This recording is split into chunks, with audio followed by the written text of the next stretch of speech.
make sure I share this to you. Let's see here. Yeah, I'm on my mobile phone, so. Okay, yep, we are live. So let me share it to you.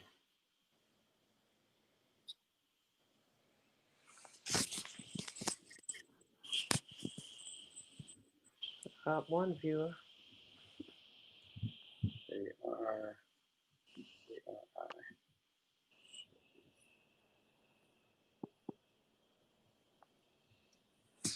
All right, I'm gonna tag you in it, and then you'll be able to share it to your page. Okay.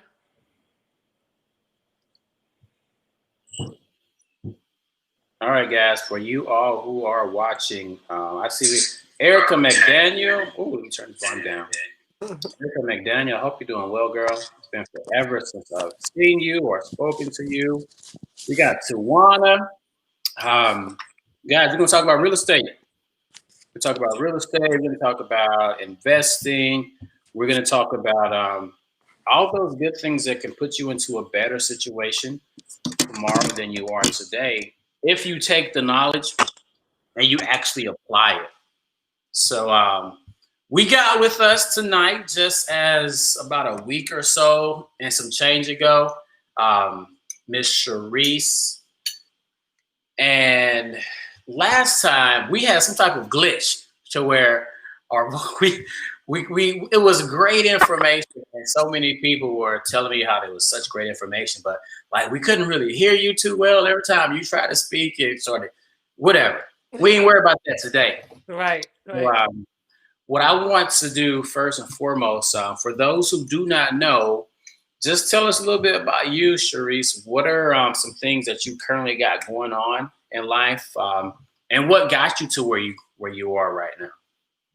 Okay. Yeah. Well, so for me, I currently work for a big financial company. I don't say any name, but in addition to that, I'm an investor. I started out wanting to learn about investing in probably about 2001, maybe. My family really never, knew about investing or anything like that. So it was just something that I wanted to learn on my own and figure out, what is this thing about investors and how do they make money? So I started going to these seminars on the weekend. Robert Kiyosaki would have one. Trump even had one too at the time. And I just started going to tons of them: multifamily investing, single family investing. Um, there was so many different classes. The classes were usually 3 days long. It was all day from 9 to 5. It was like going to work Friday, Saturday, and Sunday. So you would be sitting in a class for 24 hours for the weekend. That's basically you. After coming out of class, you don't really want to do anything after that. But from those classes, I've gained so much knowledge about the real estate market and investing. That's also where I picked up learning about tax liens. I was actually trying to learn how to just buy a property, an investment property. And in that class, they also had several other classes: tax liens, flipping, wholesaling. So I ended up, saying, let me find out about tax liens. And so I ended up stepping into that class, and kind of that's where I got started with the tax lien stuff. Currently, right now, I own several properties. I flip properties. I also have a trucking business. I teach people how to purchase tax liens as well. But real estate is like really my first love. So, truly. All right, so I'm gonna have some questions for you because the longer I've known you, the more genius information I've been able to gather from you. Now, one thing that I'm really big on, a lot of people wouldn't know this unless they actually either go to my website or they have in-depth conversations with me. I'm really big on self-education. But a lot of people who know me from the academic realm will assume that I'm this big traditional education guy because I got 3 degrees, working on the 4th degree, and just assume that he's gonna push education down my throat. You got to go to college, you got to do this, got to do this. It's not necessarily, everybody's path is different. But at the same time, regardless of what path you take, I feel like self-education is just so key, because with self-education, you get to choose what you want to study. So you mentioned these seminars. Not any and every old person is going to go and sit 24 hours for a weekend in a seminar for something that they're not truly investing or invested to grabbing some true knowledge from to really take them somewhere in life. Now, you were able to get this specific information on specifically what you wanted to learn about, and were able to apply it to start generating money now. So, kind of walk us through what that process was like for you. So, all right, I'm just now starting to go to these seminars, and I'm exhausted afterwards, but I have a wealth of information. From you first starting to go to those seminars to you actually becoming an entrepreneur, getting in the investment space, what was that process like? I mean, I think the process for me was more that I was picking up gems along the way in those classes. So, usually at the end of those seminars, there always is a sell, right? They want to sell you this huge program. I didn't necessarily have the money back then to, buy into these really expensive programs. I mean, eventually I bought into, I did Armando's program. I can tell you that. And I learned a lot about flipping, and I did make my money back. I can tell you that.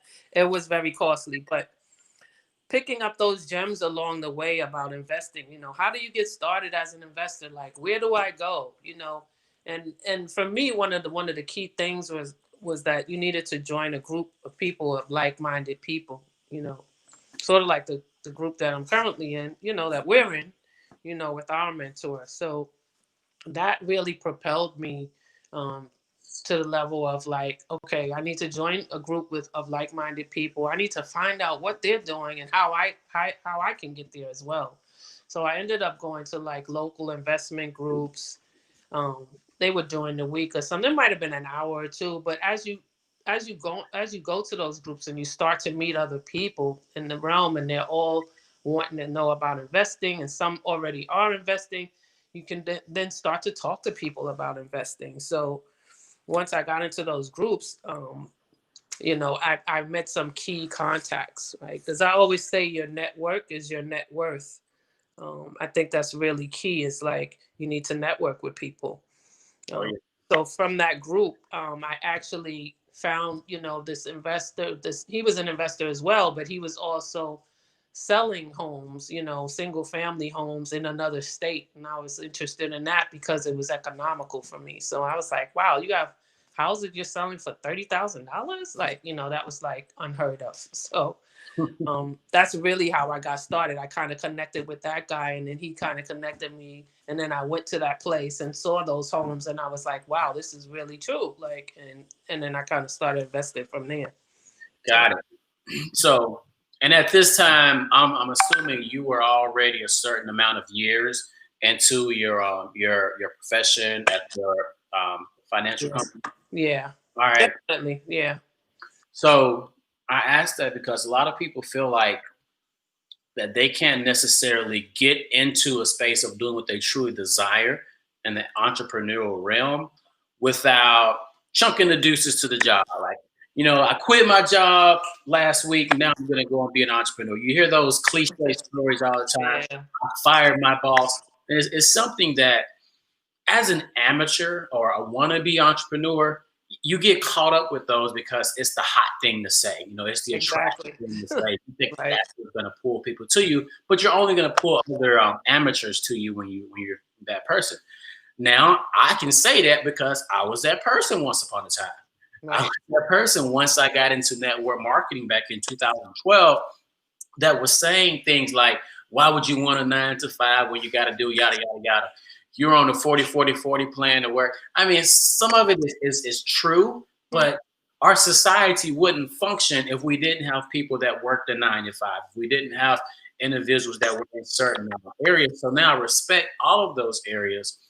So when it comes to you actually being that employee, now realize, what, if I expand my network a little bit and start to communicate with different people a little bit more, I can actually tap into another component of my existence. Yeah. What was it like when you first started to, okay, I'm an employee, but when you first started to take off a little bit in the investment space, like was there a clash between priorities? What was that like? I mean, I don't think it was a clash for me. Like I was able to, I did take some of my, vacation time and say and go to a place to visit, right? So when I wanted to invest in that property in another state, I might take off a Friday or take off a couple of days and go and actually see the property. So I scheduled those things as an investor around my work time, so I had to look at stuff, yeah, after work. You know what I mean? So that's when I was doing my research. I was home, like doing research on properties, looking up comps and, just kind of learning about the whole space, right? Because due diligence is a really important thing when you're in the real estate realm, right? It's not just go buy a property. You have to know where you're buying, what's the demographics, if it's in another state, how are you going to deal with that if you live 6 hours away? It's not like you're going to drive 6 hours every weekend, so I had to learn about all the variables that were involved with investing. So I did stay up, nights and weekends and learn these things. I talked to people. So it was a process for me. And, once I understood the process, then you can just duplicate it again, so. Got you. All right. So I know income is, it ranges as far as significant or as far as this was worth it type of income from person to person. From the time you got started, let's say the time you put in your first offer for a home or whatever was your first investment in the real estate space, from that point to the point that you actually was like, dang, that's a significant return. Like, how long of a time period was that? I mean, I think for me, first of all, when I bought that first property, my investment property, first of all, I didn't believe you could buy a property for like 30 grand. Like I was like, it must be like some sort of crazy neighborhood and the house must be like tore up, right? And so once I went to the place and actually saw it, and I was like, oh, people really, live over here, and it's a middle class area. It's not a war zone, and houses really cost this price. I was shocked. So I didn't have a lot of cash at the time. So I also learned about creative financing. So I was able to actually purchase that first property using my credit line. So when I tell people how I did that, it's like, what? But so when I purchased that first property, I realized, because I didn't have the cash to buy the property, I used my credit line to buy the property. And then once I bought that property with the credit line and I got the tenant in, the tenant's rent was able to pay the credit card bills. So that, essentially when they're saying buying with nothing, with no money, that's how I did that. So I really got to understand what the concept was once I did that. All right. So we're going to transition into liens and deeds here shortly. But what you just said was you were able to purchase a home on credit, on somebody else's money. You were able to Yeah, purchase a home, and exactly. then somebody who you put in that home was able to pay that credit back off. Yeah, exactly.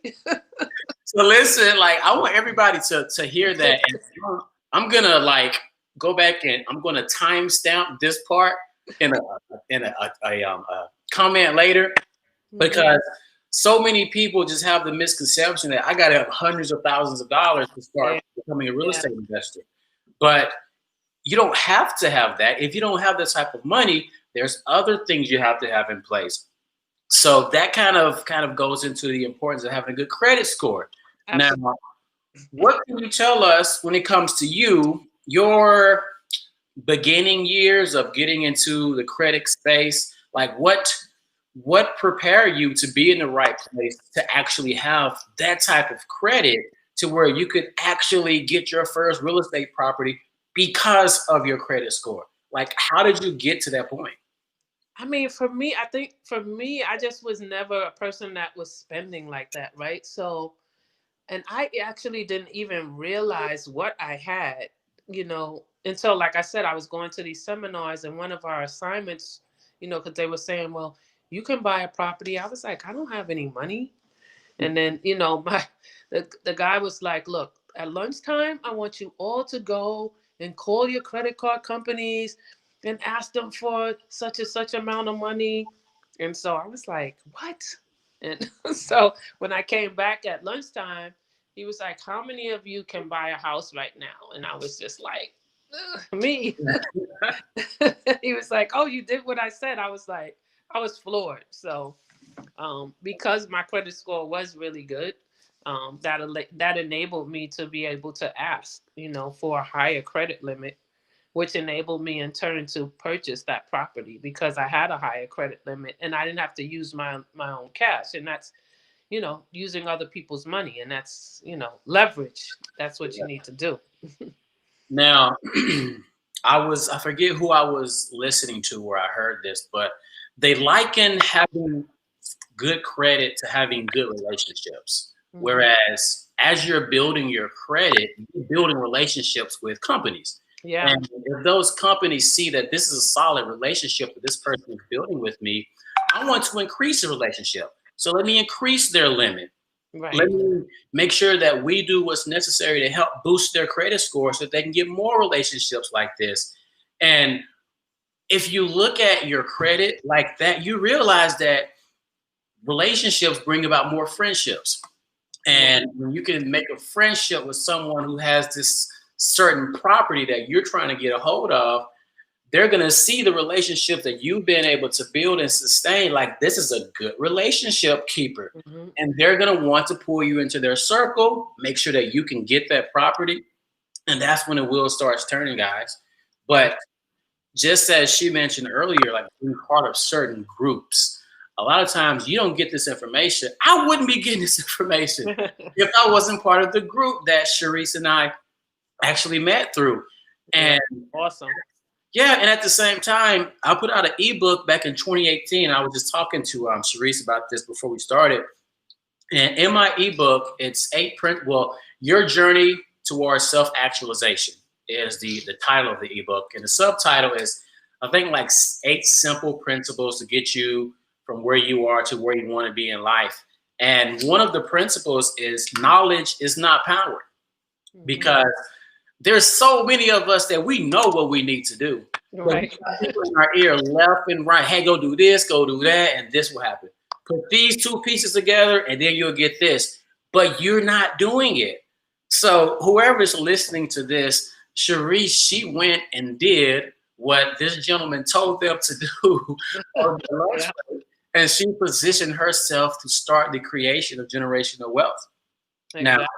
Because that's where it actually started. And, from there was another seminar the following week, right? And then that's where I stepped into the tax lien class. And, that was amazing for me too, because I was in a class with people with, black credit cards and, a lot of money. And it was just older people. Some of them were retired. And, they were telling me that this is something that they invest in because they make such good percentages.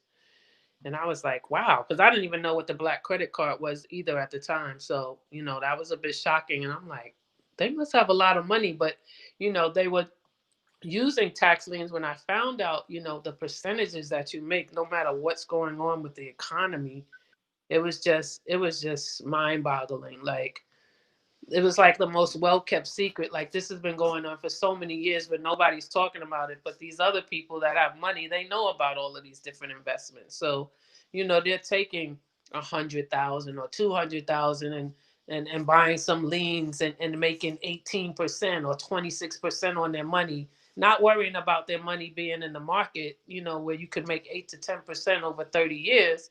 Not saying that's a bad thing. I'm saying they knew where they can put their money and they could make a really large percentage fairly quickly. Even if it's a year and a half, that's still, in comparison to a 401k, pretty fast to, make your money. And especially if you use the 72 rule, 72 divided by whatever percentage, that'll tell you how many years it would take to double your money. So not only that, it's with tax liens, it's like they range anywhere from $50 on up. So, essentially anybody can get into this market. Now stop. Hmm. Rewind. They range from what? From $50 on up. Did you say 150? No, 50. It's tax liens from 50, 50. 50, $100, anywhere from a low amount up to a high amount. So, it's a market that anybody can get into. It's just that, you have to know what you're doing, of course, and once you know, you know. Hold on, I gotta put that in the chat. Or as low as 50. Every time I hear you say that, like, I'm just baffled because just think about it. And I'm just going to use the Black community because this is where I see it at mostly. You do everything that you can to make sure that you fill out your W-9 form the right way, so I can claim this amount of kids for this amount of the year, so I can get this much back in taxes. Right. But then when you get your tax money back, most of us are not putting it anywhere that's going to bring us any returns. We're putting it into something that's depreciating, something that's not going to even be in our possession anymore a couple months and or years down the road. $50. Like, if you do your due diligence, if you do the proper work, if you connect yourself with the right people, like a Charisse, if you connect yourself with the right people, you could have multiple properties, potentially multiple properties. Mm-hmm. But you have to have the right people around you that are showing you the way. So we got a question in the chat right now. How do I learn more about tax liens? Actually, I am going to share my screen really quickly for those of you who are interested in learning more about tax liens. Let's see here. This is Charisse's website, and I'll drop it in the chat. That is www.taxliens.me. So go to her website. She's got a couple free resources, I believe. Yes. You can take advantage of some coaching. She's got some courses. She is that individual that you can reach out to, that she's figured it out, guys. She's figured out it's the cheat code. Most of us, we will see it as a cheat code. Like, how are you going to get into real estate investing for less than $100? It's possible, guys, but it is not possible if you don't seek the information. So definitely, be willing to reach out to Charisse and go to her website, fill in the information, make sure that she knows that you're interested in getting invested or getting ready to invest in real estate, because God, like this, the barrier of entry, like, it doesn't exist. It doesn't exist. So off of that note, let's see here. So tell us a little bit more. I know last time we spoke, you mentioned the difference, and I was ignorant to the fact up until the last time that we spoke, the difference between tax liens and deeds. So give us what a tax lien is and what that whole process looks like. Okay, so for tax liens, you earn interest on your money. What happens is that when anybody purchases a property or anything, you have to pay taxes. If those taxes are not paid by the individual that owns the home, the taxes go up for sale at the county clerk's office. It doesn't mean that their home is going up for sale. It just means that the taxes need to be paid, because the taxes are used to pay for, police officers, firemen, and, whatever else that goes on in our, in our area. So they allow those taxes to go up for sale so that, someone can come in, pay for those taxes, and earn interest on that money. So instead of, people right now, a lot of us put money in the bank and you probably get 0.9. I don't even know what the interest rate is, If you took that same money that you had at the bank sitting there and went and bought a tax lien, you would actually earn whatever the percentage rate was in that particular state or county that you're investing in. Jersey, like their interest rate is like 18%, but there's also bidding. There's bidding, several different bidding methods, and it could start at 8%. It could start lower. Um, there's all there's a whole method to it, but the reality is that you make that percentage on your money that you wouldn't normally make if you had put it into a bank account. So, and with tax deeds, if you actually purchase a deed, you actually own the property. So tax liens is you're earning a percentage, and tax deeds, when you purchase it, you actually own the property. So you actually want to do a little bit more due diligence on that, especially if you're purchasing something that's far away. You want to kind of make sure you know what you're buying when you buy deeds as well. So Got you. So you mentioned for a out of state. So you don't only invest in. You live in New York, right? I live in New York and Pennsylvania, and I buy liens in Florida, all over. It could be Baltimore. I try to go where the percentage rate is really good. I think Baltimore's percentage rate is 14% every 6 months. Texas is actually 26% every 6 months, which is tremendous. Yeah. So with Texas, you have to actually have somebody go and bid for you, but I mean, the percentage rate you make on your money is just, I mean, if they don't come back and redeem that lien within a year, you've made 52% on your money. Like, that's just insane. So it's more incentive for the owners actually, make sure you come back and pay your taxes, which they normally do. They're not gonna like lose their home for, a couple of hundred or a couple of $1,000s. But the reality is while they're taking that time to get the money up, you're earning the interest on that money. Man, I'm talking about these numbers just ridiculous. Like, you know how they say stupid numbers? Yeah. 28 to 52% for the whole year return on your money if you do it the right way. And if they don't come back and purchase it. And regardless, if you are, it seems like a win-win. Like either you're going to eventually get the property Mm-hmm. or you're going to get your money back. Exactly. Plus Come on top interest. of that. Yeah. So like I feel like everybody needs to purchase tax liens. Like it makes no sense not to because it's a win-win situation. Yeah, it's just So another stream of income. You know what I mean? So it takes a bit of time because it's like you have to let that money sit there. So when you mhm, invest it, you can't, I'm not getting my money back tomorrow, depending on what the redemption period is for that state.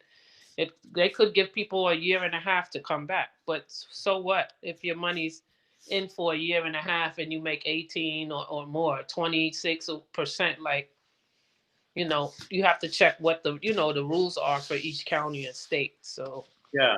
Now obviously with any industry, you see the good, you see the upside of investing. What would you say out of tax liens and deeds? What would you say is the biggest headache or the most worrisome or the downside?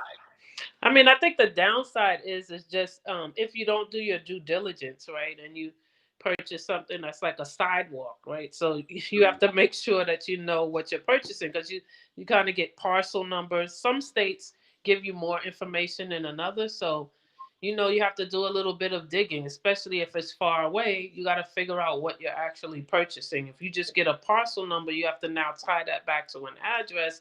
Then you have to kind of like you want to Google Maps and kind of zoom in on the property so that you could see what you're purchasing. So that's the headache with it, pretty much. I mean, it's a win-win situation if you do the homework. And the other thing is that sometimes when you're bidding on properties in some of these states, you might not get the bids the first time, but there's so many of them that you don't even have to be concerned with that. Okay, I bid on 10, I didn't get these, I'm going to go bid on some more. Like there's so many because we have 50 states and then we have counties within those states and there's tax lien and deeds sales within those counties within the state. So just pick another place. So sometimes that can become a bit frustrating, but you will get something, so. Got it. Now, with us being in the times that we're in right now, I know he's probably mentioned it to you, but our mentor, Chris Holder, he speaks on how once, because like over the past few months, certain companies have allowed people not to pay their mortgage for a certain amount of months because of the pandemic. Hmm. Coming out of things, once they're like, okay, you got to pay, that's where a lot of people are going to run into a hiccup.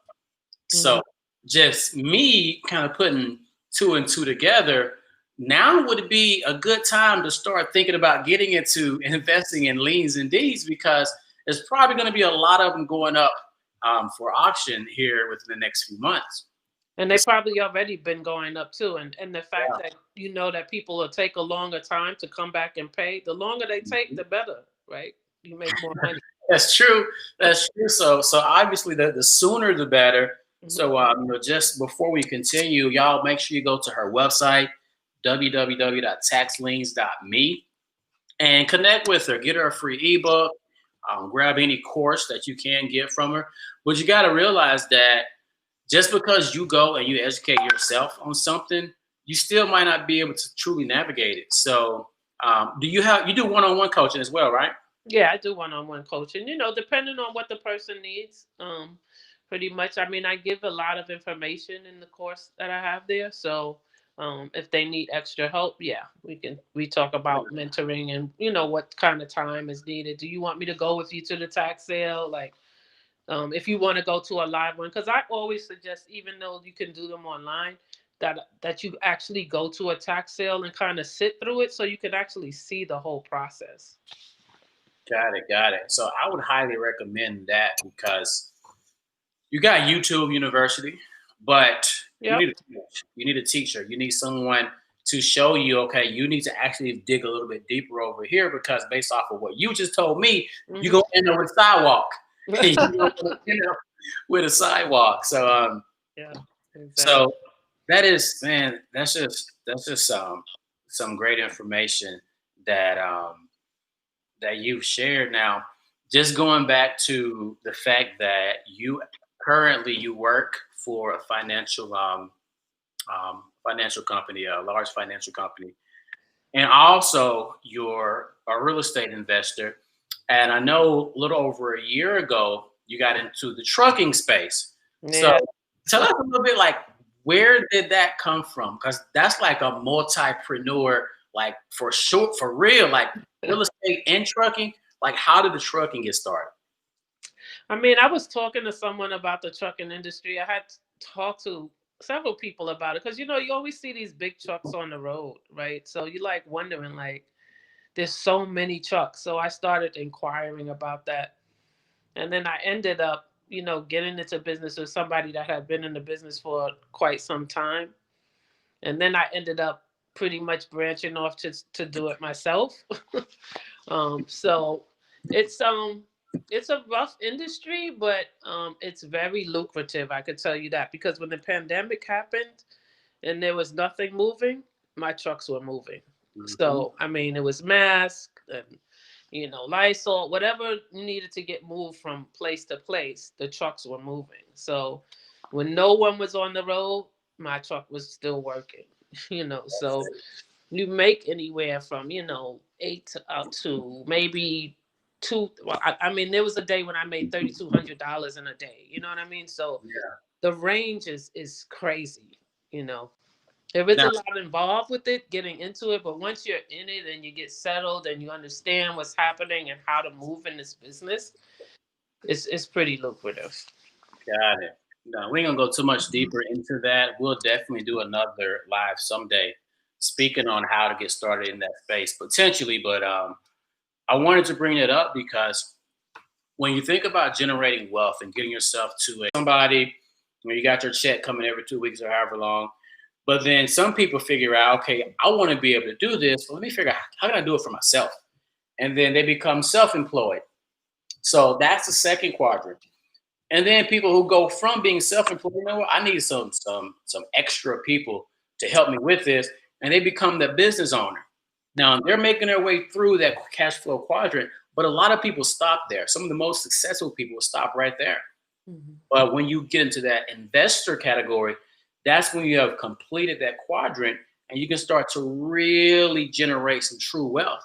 Now, Charisse has been able to go through that, baby, and she can train you on doing the exact same thing. So I just want everybody to make sure, like, reach out to this woman. She is a wealth of knowledge, and there's just so much value that you can get. Now, I don't want to drag this for too much longer.